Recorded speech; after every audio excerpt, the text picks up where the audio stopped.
Çok stadiyaları açırıq. İkinci dağıldıq. Bismillah. Aha.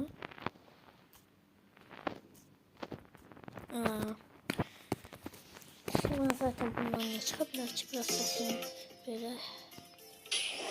Ya da biraz daha böyle.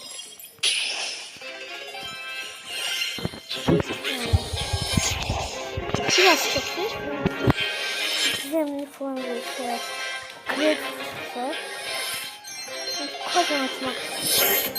Kazan atmak.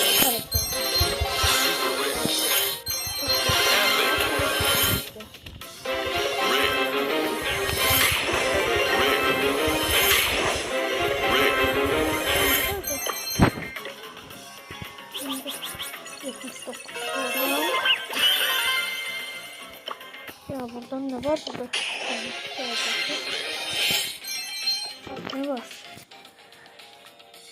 Ne var? Ne var burada? Oh yeah! Gönderdiğimde. Neyse dostlar sağ olun, salamat kalın.